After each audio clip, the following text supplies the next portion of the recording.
So with your permission, I'd like to go backwards a little bit. I shared with you guys the videos the interviews we did previously. And I'd like to get your comments on particularly a comment that Leandro Balbino made about the cost of cloud and how he proposes it could actually be cheaper than on-prem if you consider elasticity. Is that something that you guys, do you believe in that? And do you see that in day to day?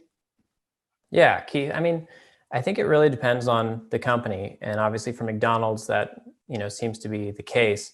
I think that a lot of folks look at the cloud as something that's quick and easy. It's going to be cheap right from the get-go. I think that it really needs to be looked at as a long-term investment. Obviously, McDonald's has that view. I mean, you're going into the cloud, and it's going to cost money in the beginning, but in the long run, amortizing that maybe upfront cost across a few years, 10 years even, just like you would with purchasing hardware. I think that that's the mindset that you need to have as a long-term investment. And if you're utilizing those elasticity features, auto scaling groups in the cloud, you're going to be able to scale when you need to and then scale down when you don't need to be running at full steam.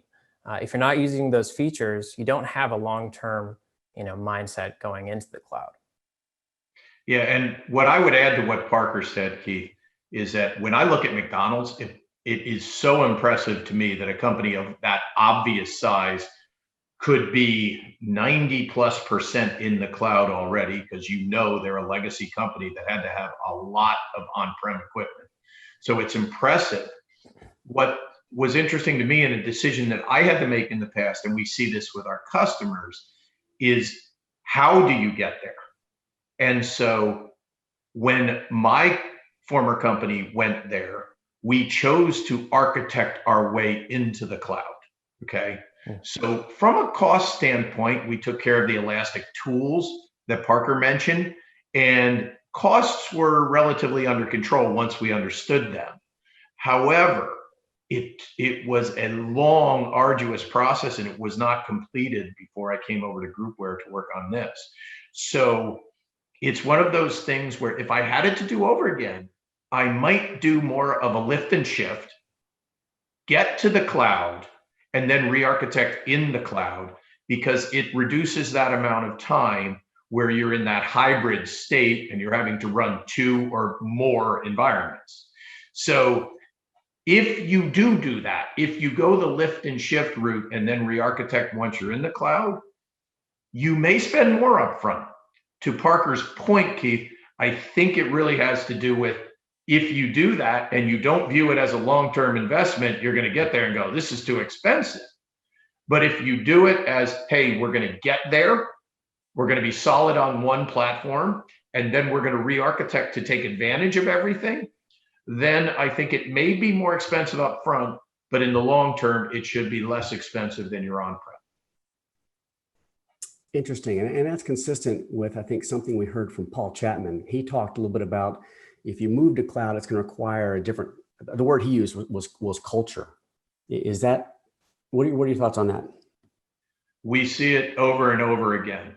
And I don't like the word culture, because culture brings in a lot more of the company than maybe just moving to the cloud. So my term would be mindset. And within the people in the company, you really have to have that organizational mindset change that says the cloud is different. It is, you only buy when you need it.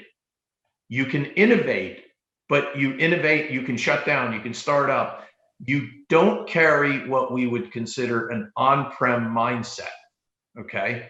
And so if you are able to basically get that across to your team to not view this as just operating as normal, I think to Paul's point, it makes a big difference in your success in the cloud. Yeah, I would have to agree with that.